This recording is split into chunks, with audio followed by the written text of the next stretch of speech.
తాకట్లో ఉన్న మీ బంగారాన్ని విడిపించి ఆ రోజు ఆన్లైన్ రేటుకి కొంటాం. Sharma gold company. ఎందుకంటే రైతు నిజంగా కూడా ఈ పంట వేస్తే అబ్బా నేను ఎక్కడ అమ్ముకోవాలో అన్నటువంటి ఆలోచన లేకుండా బైబ్యాక్ కూడా మీరే పెడుతున్నారంటే సూపర్. ఇంకొక పాయింట్ ఏంటి అని అంటే బేసిక్గా మనం కొన్ని పంటలు వేసినప్పుడు పాలినేషన్ అనేది చాలా ఇంపార్టెంట్. ఏ ఫ్రూట్కైనా కానివ్వండి, లేదంటే ఇంకెదరైన పంటలు పంటలకు కూడా పాలినేషన్ అనేది ఇంపార్టెంట్. కొన్ని సందర్భాలు ఏంటంటే కొన్ని చెట్లతో పాలినేషన్ చేపిస్తూ ఉంటారు. సో దీనికి ఏంటి అసలు సెల్ఫ్ పాలినేషనా లేదంటే చెట్ల ద్వారా ఏమైనా చేయించాలా? ఇది వచ్చరికి వాస్తవానికి సెల్ఫ్ పాలినేషన్ సార్. కాకపోతే విషయం ఏంటంటే దీంట్లో మనం కనుక 816 ఇప్పుడు మనం వాళ్ళకి 849 రెగ్యులర్గా వేస్తున్నాము. అలానే 816 కూడా బాగానే ఉంటుంది. ఈ తర్వాత బీమౌంట్, ఈ 3 రకాలు కనుక కలిపి వేసుకుంటే ఆటోమేటిక్గా పాలినేషన్ అనేది హెవీగా అవుతుంది, దిగుబడిని హెవీగా తీసుకోవచ్చు. మామూలుగా ఒకటి వేసినా మనకి హీల్డింగ్ వస్తుంది. ఏ వెరైటీకి ఆ వెరైటీ 3 సపరేట్గా వేసినా కూడా హీల్డింగ్ వస్తుంది. కానీ 3 కనుక కలిపి వేయటం వల్ల దిగుబడి అనేది మనం హెవీగా తీసుకోవచ్చు. రైతుకు అధికంగా దిగుబడి వస్తుంది అనమాట. ఆ పాలినేషన్ అనేది క్రాస్ పాలినేషన్ పర్ఫెక్ట్గా జరుగుతుంది. మంచి క్వాలిటీ నట్టు మనం తీసుకోవడానికి అవకాశం ఉంటుంది. ఓకే, అంటే ఈ పాలినేషన్ వల్ల కొంచెం ఇంకా ఎక్కువ హెవీ క్రాప్ వచ్చేటువంటి ఛాన్సెస్ సింగిల్గా వేసుకునే దానికంటే కూడా ఈ కలిపి వేసుకోవడం వల్ల స్ట్రాంగ్ అంటే క్వాలిటీ నట్టుతోటి హెవీ హీల్డింగ్ తీసుకోవడానికి అవకాశం ఉంది. Yes, super sir. ఇప్పుడు ఇంకొక డౌట్ ఏంటంటే బేసిక్గా మనం ఇలాంటి కొంచెం కమర్షియల్ పాయింట్ ఆఫ్ వ్యూ ఆలోచించినప్పటికీ కొంచెం కాస్ట్లీ ఫ్రూట్ అనే చెప్పుకోవాలి. సో కాస్ట్లీ ఫ్రూట్ అన్నప్పుడు కొంచెం కాస్ట్లీగానే ఫర్టిలైజర్స్ కూడా వాడాల్సిన సిచ్యువేషన్స్ ఉంటాయి. ఎందుకంటే మనకు పంట ఎంత ఎక్కువ కావాలంటే అంత వాటికి ఎరువులు వాడాల్సి ఉంటుంది. సో దీనికి ఏం వాడాల్సి ఉంటుంది? దీనికి మేజర్గా వచ్చరికి కొన్ని సూక్ష్మ పోషకాల లోపం, స్థూల పోషకాల లోపం అనేది 2 రకాలు ఉంటాయండి. సూక్ష్మ పోషకాలు వచ్చరికి 19 అలాంటివి వేసుకుని సరిపోతుంది. స్థూల పోషకాలు వచ్చరికి ఫార్ములా 6, దాంట్లో జింక్, బోరాను, ఐరన్, మెగ్నీషియం అలాంటివి ఉంటాయి. ఈ 2 కనుక మనం మేజర్గా డ్రిప్ ద్వారా కావచ్చు, స్ప్రేయింగ్ ద్వారా కావచ్చు మొక్కలకి ఇచ్చుకుంటూ వెళ్తుంటే దీంట్లో ఎటువంటి ప్రాబ్లమ్స్ రావు. మామూలుగానే ఇది ఒక ఫారెస్ట్ ఫీజ్ అనమాట. మంచి స్ట్రాంగ్గా ఉంటుంది. లీఫ్ కూడా దోమపోటు ఇవన్నీ కూడా తక్కువ ఉంటాయి. ఈ ఏదైతే ఈ న్యూట్రియన్స్ ప్లస్ ఆ సూక్ష్మ పోషకాలు, స్థూల పోషకాలు 2 ఇవ్వగలిగితే మొక్క గ్రోత్ అనేది ఎర్లీగా ఉంటుంది. మనం ఈ కౌ డక్ వచ్చరికి పశువుల ఎరువు ఏదైనా సరే మినిమం 10 కేజీలు మనం సంవత్సరానికి ఒకసారి కనుక ఒక చెట్టుకు 10 కేజీలు కనుక అందియగలిగితే న్యాచురల్ గా గ్రోత్ అనేది దాని గ్రోత్ అవుతూ ఉంటుందండి. పెద్దగా హెవీగా మందులు అయితే మనకి కాస్ట్లీ నట్టు కాబట్టి హెవీగా మందులు వాడాలి ఆ కాన్సెప్ట్ అయితే దీనికి లేదు. ఓకే, అంటే ఒక సామాన్య రైతు కూడా దీన్ని కంప్లీట్గా కూడా పెంచుకునేటువంటి క్యాపబిలిటీ ఉన్నటువంటి చెట్టు ఇది. కొంచెం దీనికి వచ్చేసరికి ఏమైతుందంటే కొనేటప్పుడే కొంచెం అంటే కాస్ట్లీ ఉంటుంది. ఎందుకంటే దీని వెరైటీస్ 200 నుంచి 2000 దాకా ఉన్నాయి. దీని కాస్ట్ వచ్చేసరికి అంటే ఒక్కొక్క పర్సన్ ఒక్కోలాగా వేసుకుంటాడు. అది అంటే వాళ్ళ ఇదిని బట్టి మనం ఏదైతే కాస్ట్ ఎక్కువ పెట్టామో దానికైనా రేపు పొద్దున మార్కెట్లో అమ్ముకోవడానికి మంచి డిమాండ్ వస్తుంది. అంతే, మనం ఎంత కాస్ట్ పెడుతున్నామో దానికి అంత రెట్టింపుకి వస్తూ ఉంటారు. దానికి ఒక రేటు, మొక్కకి రేటు ఉంది అంటే దాని ఇష్యూ ఏంటంటే ఆ క్వాలిటీ మెయింటైన్ చేయటం వల్ల ఆ సోయానా కావచ్చు లేదా ఆ రూట్ స్టాక్ కావచ్చు దానివల్ల మాత్రమే కాస్ట్ పెరుగుతుంది. పెట్టేటప్పుడు ఏదో మనం మంచి మొక్క పెట్టుకోండి, మంచిగా రేపు మార్కెట్లో మీతో పోటీ అంటే మార్కెట్లో మీతో పోటీ ఎవరు రాలేరు అనమాట. నెంబర్ 1 ఉన్నట్టు మీ దగ్గర ఉంటుంది. మీ దగ్గరికి స్టాక్ కొనే వాళ్ళు బయర్స్ వస్తారు. దీనికి మనం మామూలుగా 10 కేజీలు ఎరువు అది ఇది అనుకున్నాం కదా. దాంట్లో ఏమవుతుందంటే మనము ఒక రైతుకి ఒక పీడిఎఫ్ సిస్టంలో ఇస్తున్నాం సార్. ఎలా అంటే మనం చెప్పింది ఏంటంటే చాలా మంది రైతులకి కన్ఫ్యూజ్ అంటే 10 కేజీలు మొత్తం అంటే ఫస్ట్ ఇయర్ అంతేనా, సెకండ్ ఇయర్ అంతేనా, ఫోర్త్ అలా చిన్న డౌట్స్ ఉంటాయి.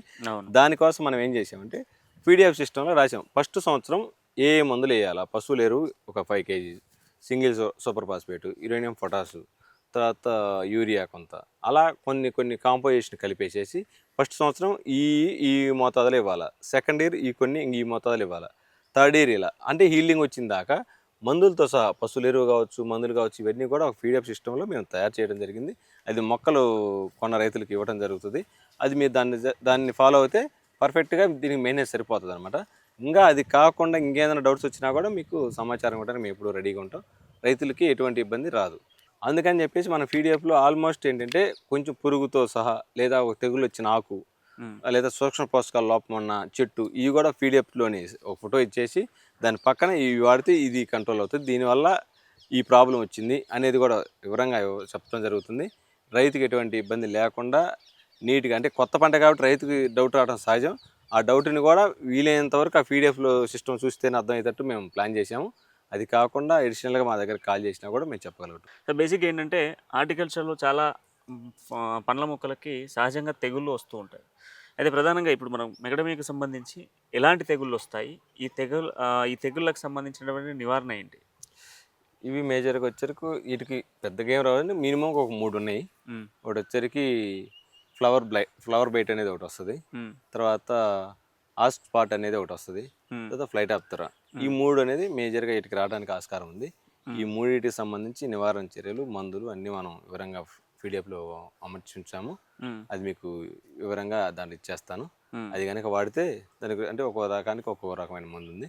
ఆ మందు కనుక మీరు స్ప్రే చేసి ముందు జాగ్రత్త తీసేసుకుంటే అవి రాకుండానే మనం జాగ్రత్తలు తీసుకోవచ్చు. వాటికి సంబంధించిన సమాచారం మొత్తం మనం రైతుకి ఇస్తున్నాం. ఓకే. సో మార్కెట్లో చాలా రకాల నర్సరీలు ఉన్నాయి.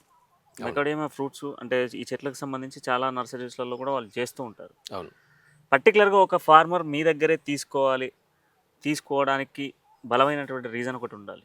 సో తీసుకోవాలంటే మీరు ఇచ్చేటువంటి రీజన్ ఏంటి, అండ్ దాంతోపాటు ఒక రైతుకు మీరు ఇచ్చే భరోసా ఏంటి? ముందు మీరు అన్నమాట అదే భరోసా అనేది 100% రైతుకి ఇస్తున్నామండి. ఏ విధంగా అంటే మన దగ్గర ప్లాంట్ తీసుకున్న రైతు ప్రొడక్ట్ పండించిన తర్వాత అమ్ముకోవడానికి ఇబ్బంది పడకూడదు. ఇప్పుడు చాలా మంది ఏం చేస్తారంటే నేను పలానా కొత్త వెరైటీ వేస్తున్నాను అంటే పక్కన వాళ్ళు చెప్పే మాట ఏంటంటే అరే అది మార్కెట్ లేదు, అది ఎక్కడ ఉంది, ఏం కదా, దానికి అంత రిస్క్ అవసరమా అనే మాట కామన్గా పక్కన జనాల నుంచి మనకు వచ్చే సవాల్ అనమాట. ఆ సవాళ్ళను అధిగమించుతూ వాళ్ళకి ఏం చెప్తున్నామంటే మీరు పంట వేయండి, మీకు పంట పండించడానికి గల సహకారం మేమే ఇస్తాము, మీరు పంట పండించిన తర్వాత ఆ పంటని మేమే కొంటాం, ఆ ధైర్యం మీకు 100% మేము స్టాంప్ అంటే అగ్రిమెంట్ రాసి ఇవ్వగలం. మీరు రైతు అనే అతను ఎవరు కూడా ఈ పంట పండిస్తే ఎవరు కొంటారా కొనరా అనే అసలు ఆ భయాన్ని మాత్రం వేడండి. ఆ కొనే కాన్సెప్ట్ మొత్తం మాది. మీరు మొక్క ధైర్యంగా మీకు వేయాలని ఎక్కడేమో వేయాలని కానీ ఇంట్రెస్ట్ ఉంటే మొక్క తీసుకెళ్ళండి, వేయండి. వేసిన తర్వాత పండించేంత వరకు మీకు సలహాలు సూచనలు ఇస్తాం. పండిన తర్వాత క్రాప్ను కూడా మేమే కొంటాం, దాంట్లో ఎటువంటి సందేహం లేదు. మీరు బిఎన్ రెడ్డి నర్సరీలను ఎందుకు కొనాలి అంటే 100% నేను చెప్పగలను. ఈ విధంగా రైతుకి ప్లాంట్ ఇచ్చి మేమే బైబ్యాక్ కొంటామనే నర్సరీలు మీకు ఎక్కడన్నా ఉంటే ధైర్యంగా కొనండి. ఎవరు కూడా మొక్కలు అమ్మేమో అయిపోయింది అంతవరకే కాన్సెప్ట్ మీద అమ్ముకుంటున్నారు. మేము వచ్చేసరికి రైతుకి ఉపయోగపడే విధంగా బైబ్యాక్ కూడా తీసుకున్నాం. అందువలన ధైర్యంగా మా దగ్గర మొక్క కొనవచ్చు వేరైతే. ఎస్, పక్కా 100%. Thank you so much sir. ఈ యొక్క ఫ్రూట్కి సంబంధించి చాలా వివరణ ఇచ్చారు. ఎందుకంటే చాలామందికి ఉన్నటువంటి ఒక కొత్త సీడ్ కానీ ఒక కొత్త ప్లాంట్ కానీ మార్కెట్లోకి వస్తే చాలామంది ఫార్మర్స్ భయపడుతూ ఉంటారు. సో కొందరు కొత్తగా ఈ హార్టికల్చర్ వైపు రావాలి అనుకున్న వాళ్ళు కూడా కొంత ధైర్యంగా వచ్చే విధంగా మీరే మళ్ళీ ఒక ప్రోత్సాహాన్ని ఇచ్చారు. బైబ్యాక్ నేనే తీసుకుంటానని. ఇది super sir. Thank you so much.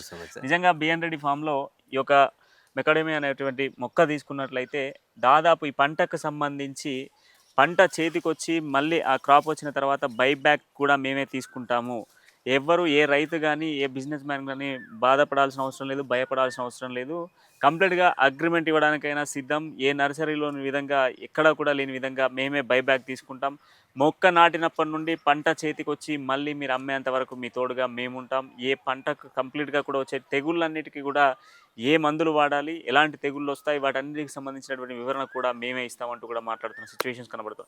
If మీరు కూడా ఈ యొక్క ప్లాంట్స్ని మీ పొలంలో నాటుకోవాలనుకుంటే వెంటనే స్క్రీన్పై కనబడుతున్న నెంబర్కి కాంటాక్ట్ చేయండి. ఫర్దర్ డీటెయిల్స్ కోసం సంప్రదించండి. మరో వీడియోతో మళ్ళీ కలుద్దాం. అంటే చూస్తుండండి సుమన్ టీవీ. మీ బిజినెస్ ఏదైనా మీ ఊర్లో ప్రమోషన్ చేయాలంటే అది సుమన్ టీవీతోనే సాధ్యం. ఇప్పుడే సంప్రదించండి.